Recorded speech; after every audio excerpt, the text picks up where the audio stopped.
My Christian friend, are you known for sharing the plate or hoarding it? Do you eat of the bread of life until you are engorged, but then fail to bring a single piece of that bread to your neighbors, unsaved friends, or strangers around you? Here is the pattern many Christians are unknowingly walking in. Many like to sit around and talk in comfortable circles with other Christians about what theological beliefs they hold to, their Christian books or podcasts that they are into, or how good the sermon was each Sunday, but then neglect to get up afterward and go out and tangibly share with people what it is they all just discussed, the love of the Lord. If this is the practice of a Christian, all of the religious talk is then pointless, purposeless, and pathetic. A soldier does not put themselves through the hard rigors of boot camp and survive the 8+ weeks of training to then just sit and talk with those in the camp about the training. A dental school student doesn't go through 4+ years of college and earn top grades to then never step foot in a dental office, but to instead sit back and talk about all the education they just received.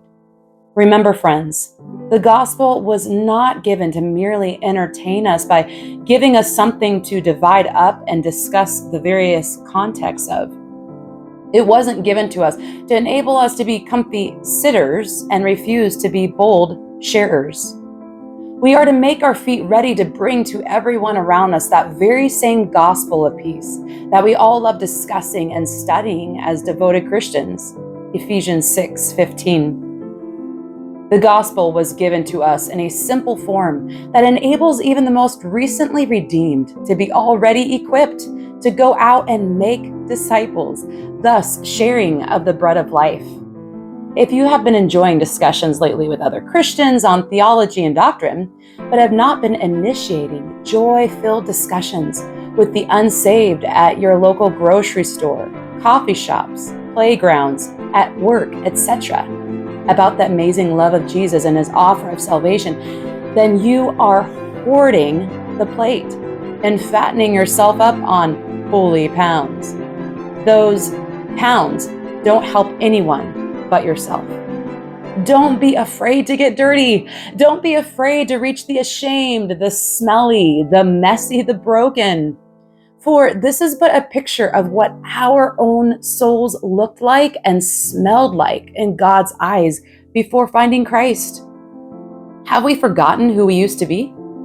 Have we actually forgotten the filth that we came to Christ in and the mud that he scraped off of our own feet? Be willing to get your feet wet. Walk in the mud to help scoop that drowning person out of it. We must stop treasuring our safety more than treasuring making disciples, and we must stop relying on someone else to do it. We are only promised the air that we have in our lungs this very moment. We are not promised tomorrow. Don't settle for giving God your best devotion at church, but then giving your worst devotion to those lost in the world. That is why Jesus came, to save sinners.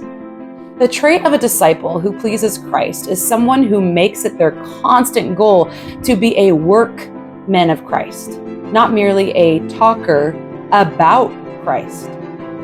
We see this in 2 Timothy 2:15, that we must do it. We see this in James 1:23-27, that we must never merely talk about it. Let's go and spread the good news and provide plenty of follow-up discipleship to everyone around us day in and day out. Let us share of the plate and never hoard it. James 5:5, Luke 16:19-31, Matthew 25:41-46. Because remember, true faith is always accompanied by action.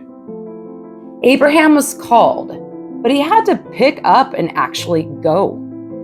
Noah was told to build a boat, but he had to gather wood and actually build.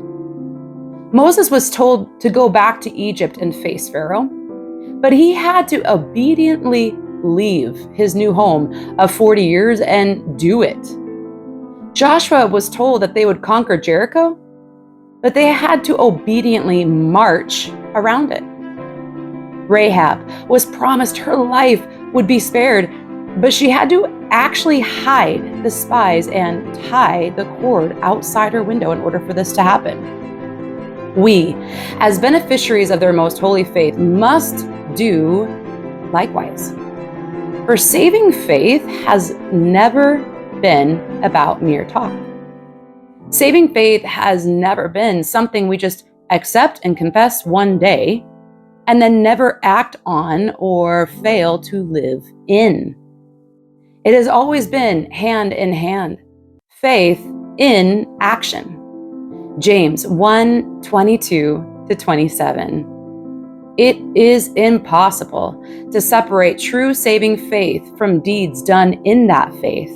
And this is exactly what the ancients were commended for.